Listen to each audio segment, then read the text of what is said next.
श्री भागवत भगवान की है आरती, पापियों को पाप से है तारती। हरे कृष्णा। सभी भक्तों को श्रीमद् भागवतम के सत्र में हार्दिक अभिनंदन और सुस्वागतम।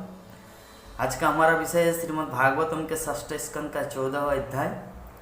विषय है महाराज चित्रकेतु का शोक। महाराज परीक्षित सुखदेव गोस्वामी से प्रार्थना किए कि हे विद्वान ब्राह्मण, रजो तथा तमोगुण से युक्त अभिष्ट होने के कारण असुर सामान्यतः पापी होते हैं। फिर वृत्तासुर जैसे भगवान नारायण के भक्त इतना प्रेमी भक्त कैसे बन गया, ये मेरा प्रश्न है।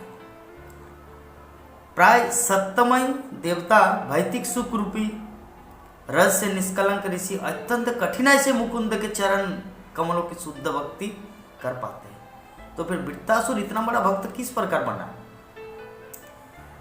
तो ब्राह्मण श्रेष्ठ सुखदेव गोस्वामी धार्मिक नियमों का पालन करने वाले अनेक मनुष्यों में से कुछ ही भौतिक जगत से मुक्ति पाने के इच्छुक रहते हैं। मुक्ति चाहने वाले हजारों में से किसी एक को वास्तव में मुक्ति लाभ होता है और वह समाज, मित्रता, प्यार, देश, घर, स्त्री तथा संतान के प्रति अपनी आसक्ति का परित्याग कर पाता है। ऐसे हजारों मुक्त पुरुषों में से मुक्ति का वास्तविक अर्थ जानने वाला कोई बिरला ही होता है।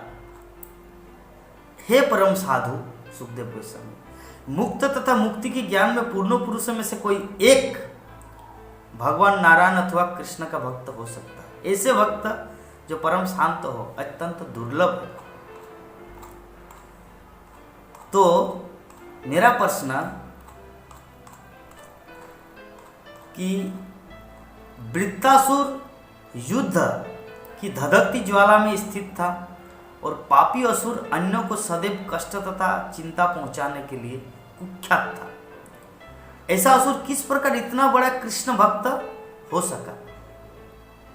हे प्रभु, हे सुखदेव गोस्वामी, यद्यपि वृत्तासुर पापी असुर था, किंतु उसने सर्वाधिक उन्नत क्षत्रिय का पराक्रम दिखाकर युद्ध में इंद्र को प्रसन्न कर लिया। ऐसा असुर भगवान कृष्ण का महान भक्त क्यों कर हो सका? इन विरोधी बातों से मेरे मन में अत्यधिक संदेह उत्पन्न हो गया है, अतः मैं इस संबंध में आपसे सुनने के लिए अत्यधिक उत्सुक हूँ। तो सुध गोस्वामी जो नैमिषारण्य के 88,000 ऋषि मुनियों को श्रीमद् भागवत की कथा सुना रहे हैं, यहाँ पर बोल रहे कि सुध गोस्वामी ने कहा, महाराज परीक्षित के इस उत्तम प्रश्न को सुनकर परम शक्तिमान श्री सुखदेव गोस्वामी अपने शिष्यों को अत्यंत प्रेम पूर्वक उत्तर देने लगा। सुखदेव गोस्वामी ने कहा कि हे राजन, मैं उस इतिहास को तुमसे कहूंगा जिसे मैंने व्यासदेव, नारद तथा देवल के मुखों से सुना। इसे ध्यानपूर्वक सुनो। हे राजा परीक्षित, सुरसेन प्रदेश में चित्रकेतु नाम का एक चक्रवर्ती सम्राट एक राजा था। उसके राज्य में पृथ्वी से जीवन की समस्त आवश्यक वस्तुएं उत्पन्न होती थी, किंतु राजा चित्रकेतु के कई करोड़ पत्नियां थीं और यद्यपि वो संतान उत्पन्न करने में समर्थ था, किंतु उनमें से कोई भी स्त्री उसे एक संतान नहीं दे पाया। संयोगवश सभी पत्नियां बांझ रह गई। इन करोड़ों पत्नियों का पति चित्रकेतु अत्यंत रूपवान, उदार तथा तरुण था। वह उच्च कुल में उत्पन्न हुआ था, उसे पूर्ण शिक्षा प्राप्त हुई थी और वह संपत्तिवान एवं ऐश्वर्यवान था। फिर भी समस्त गुणों के होते हुए किंतु कोई पुत्र न होने से वो अत्यंत चिंतायुक्त रहता था। ऐसा प्रतीत होता था कि राजा ने पहले विवाह किया, किंतु उससे कोई संतान न हुई। तब उसने दूसरा, फिर तीसरा, चौथा आदि करके अनेक विवाह किए, किंतु किसी भी पत्नी से कोई पुत्र न हुआ। उच्च कुल में जन्म लेने एवं ऐश्वर्य, शिक्षा तथा रूप से संपन्न होते हुए भी वो अत्यंत दुखी था, क्योंकि इतनी सारी पत्नियां होने पर भी इसके कोई पुत्र नहीं थे। निश्चय ही उसका विषाद स्वाभाविक था। गृहस्थ जीवन का अभिप्राय ये नहीं है कि पत्नी तो हो किंतु संतान न हो। चाणक्य पंडित का वचन है, श्रील प्रभुपाद तात्पर्य में बता रहे कि पुत्रहीनम गृहशून्यम। यदि गृहस्थ पुरुष के पुत्र न हो तो घर मरुस्थल के समान प्रतीत होता है। राजा निश्चित रूप से अत्यंत दुखी था क्योंकि उससे कोई पुत्र नहीं हुआ और इसीलिए उसने अनेक बार विवाह किए। क्षत्रियों को एक से अधिक पत्नी से विवाह करने की विशेष अनुमति है, इसीलिए इस राजा ने ऐसा किया। इतने पर भी करोड़ों पत्नियां होने के बावजूद भी उनका कोई पुत्र नहीं था। तो उनके सभी रानियां सुमुखी एवं आकर्षक नेत्रों वाली थी, फिर भी न तो उसका ऐश्वर्य तथा सैकड़ों हजारों रानियां 9 प्रदेश जिनका वह सर्वोच्च स्वामी था उसको प्रसन्न कर पाया। एक बार समस्त ब्रह्मांड में विचरण करने वाले अंगिरा नामक शक्तिशाली ऋषि अकस्मात अपनी शुभेच्छा से राजा चित्रकेतु के महल में पधारे। चित्रकेतु के महल में पधार कर चित्रकेतु तुरंत ही अपने सिंहासन से उठकर खड़ा हो गया और उसकी अर्चना की। उसने जल तथा खाद्य सामग्री भेंट की और इस प्रकार अपने परम अतिथि के प्रति मेजबान का अपना कर्तव्य पूरा किया। जब अंगिरा ऋषि सुखपूर्वक आसन ग्रहण कर चुके तो राजा अपने मन तथा इंद्रियों को संयमित करके ऋषि के चरणों के निकट भूमि पर बैठ गया। उसके बाद हे राजा परीक्षित, सुखदेव गोस्वामी आगे वर्णन करते हैं कि जब चित्रकेतु विनीत भाव से नत होकर ऋषि के चरण कमलों के निकट बैठ गया तो ऋषि ने उसकी विनयशीलता तथा उनके आतिथ्य के लिए साधुवाद दिया और उसे निम्नलिखित शब्दों से संबोधित किया। अंगिरा ऋषि ने कहा कि हे राजन, आशा है कि तुम अपने शरीर तथा मन और अपने राज्य पार्षदों तथा सामग्री सहित कुशल से हो। जब प्रकृति के सतोगुण संपूर्ण भौतिक शक्ति, माया, अहंकार तथा इंद्रिय तृप्ति के 5 पदार्थ अपने अपने काम में ठीक रहते हैं तो भौतिक तत्वों के भीतर जीवात्मा सुखी रहता है। इन 7 तत्वों के बिना कोई रह नहीं सकता। इसी प्रकार राजा 7 तत्वों द्वारा सदा आरक्षित रहता है। ये तत्व है उसका उपदेशक स्वामी या गुरु, उसके मैत्री, उसके मंत्री, उसका राज्य, उसका दुर्ग, उसका कोष, उसके राज्य अधिकार तथा उसके मित्र। इस श्लोक के विषय में श्रीधर स्वामी का टिप्पणी है कि सामत्तो जनपदा दुर्गस विसंचया दंडो मित्रम च तस्यता सप्त प्रकृत्यो मता।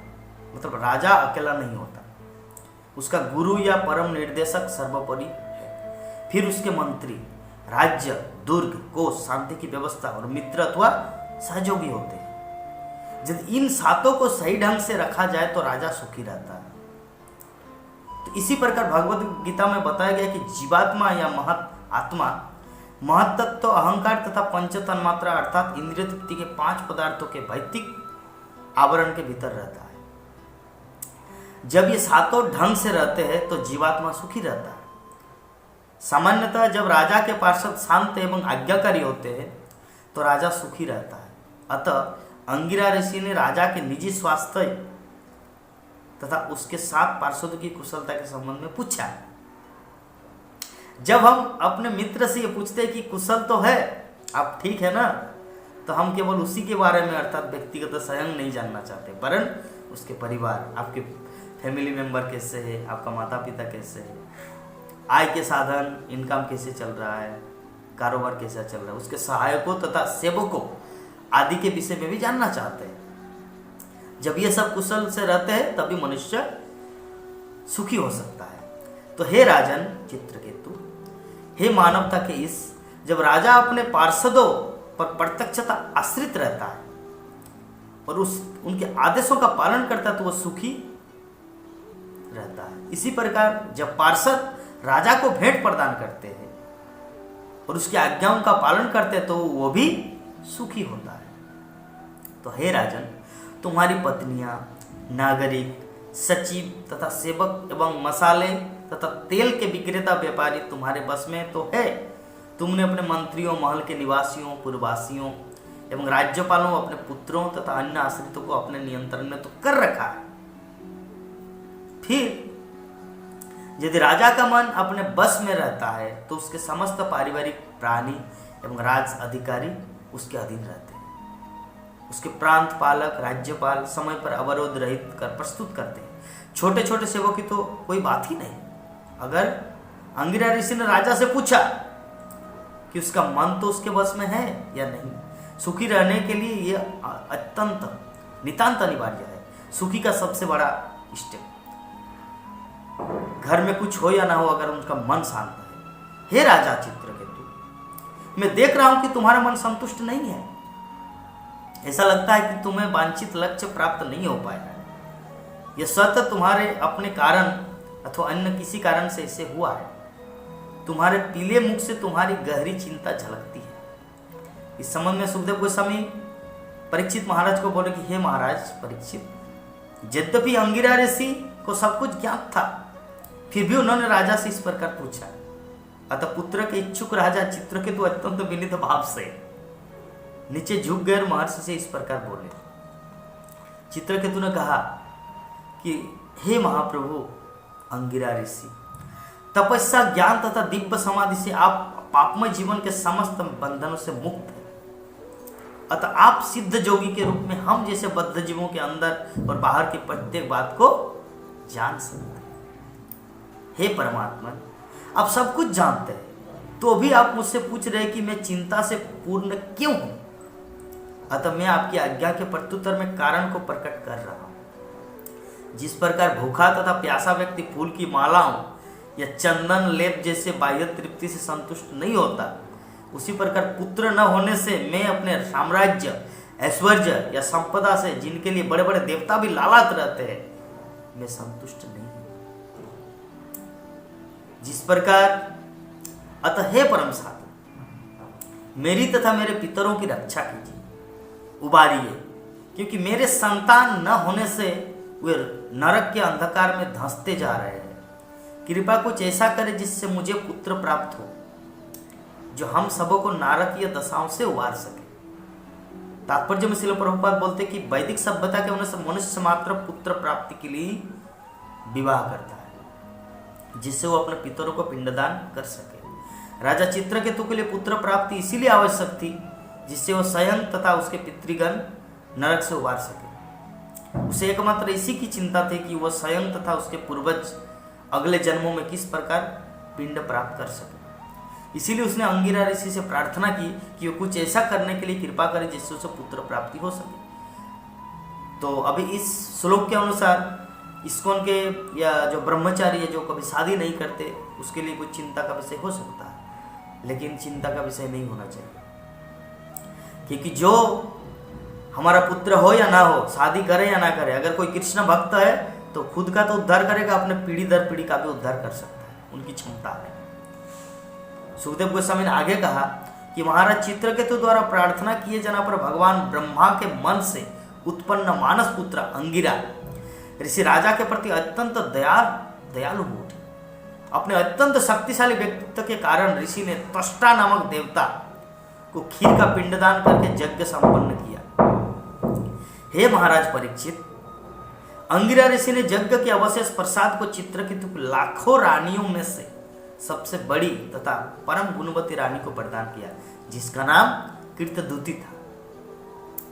तत्पश्चात ऋषि ने राजा से कहा, हे राजन, अब तुम्हारे एक पुत्र होगा जो हर्ष तथा शोक दोनों का कारण बनेगा, खुशी और गम, दुख और सुख का कारण बनेगा। ऐसा कहकर चित्रकेतु के उत्तर की प्रतीक्षा न करके ऋषि वहां से चले गए। उसके बाद अंगिरा द्वारा संपन्न यज्ञ के अवशेष को खाकर कीर्तदूती ने चित्रकेतु के बीज से उस प्रकार गर्भ धारण किया जिस प्रकार कृतिका देवी ने अग्नि से भगवान शिव का बीज प्राप्त करके स्कंद कार्तिकेय नामक पुत्र को गर्भ में धारण किया था। हे राजा परीक्षित, सुरसेन के राजा महाराज चित्रकेतु के बीज से कीर्तदूती का गर्भ उसी प्रकार कर्म से बढ़ने लगा जिस प्रकार शुक्ल पक्ष में चंद्रमा बढ़ता जाता है। उसके बाद तदंतर अपने समय आने पर राजा के पुत्र उत्पन्न हुआ।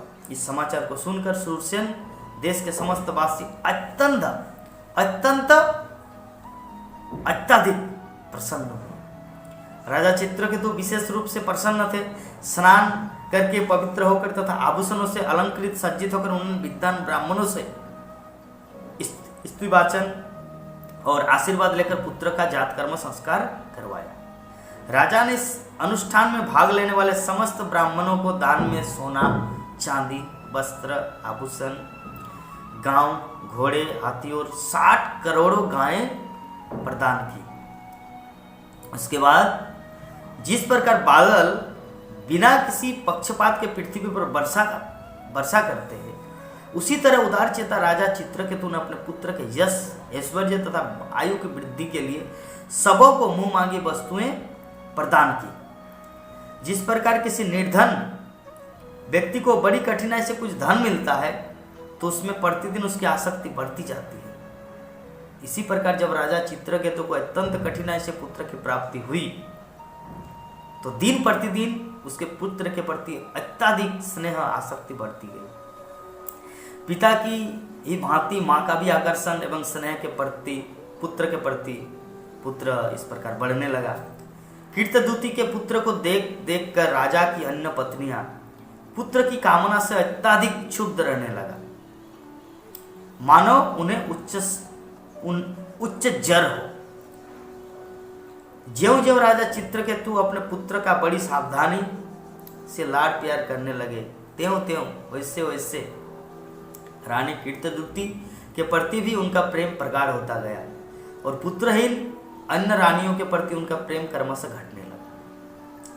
अन्य रानियां निपुति होने के कारण अत्यंत अप्रसन्न थी। अपने प्रति राजा की उपेक्षा से वे डाहबस अपने आप को धिक्कारने और पश्चाताप करने लगे। जिस पत्नी के पुत्र नहीं होते घर में अपने पति द्वारा उपेक्षित रहती है और सातों द्वारा और जो सौतेली जो उनकी जो बहन दासी के समान अनादरित होती है। निश्चय ऐसी स्त्री अपने पापी जीवन के कारण सब तरह से धिक्कारी जाती है।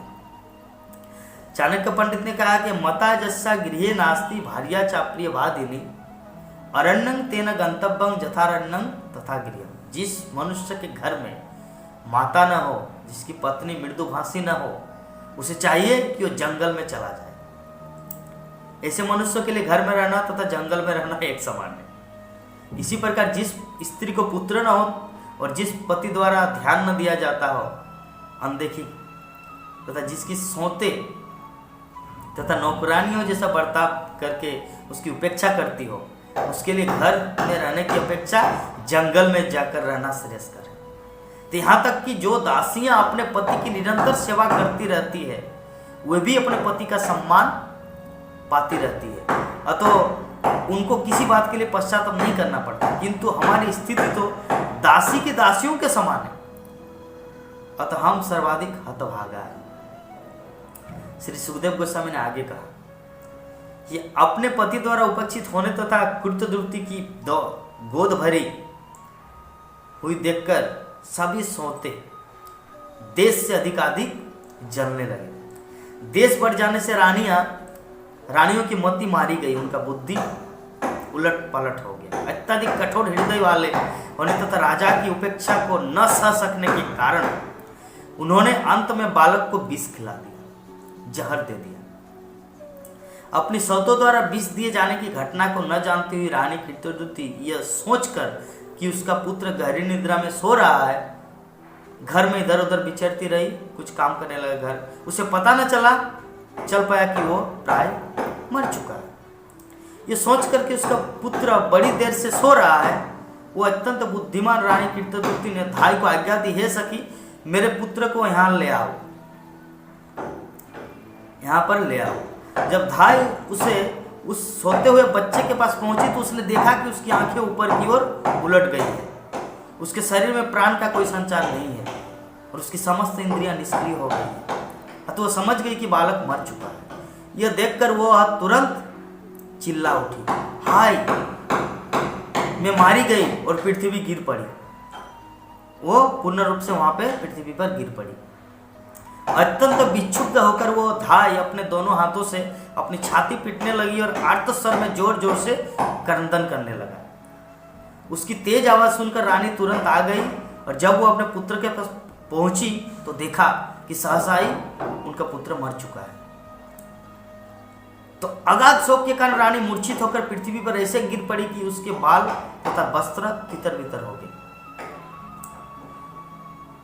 हे राजा परीक्षित, रानी का जोर जोर से बिलखना सुनकर सभी स्त्री रानीवास में स्त्री पुरुष आ पहुंचे समान रूप से संतप्त होने के कारण रोने लगे। जिन रानियों ने विष खिला दिया था, अपने अपराध को भली भांति जानते हुए वो भी झूठ मूठ का रोने का नाटक करने लगा, ढोंग करने लगा।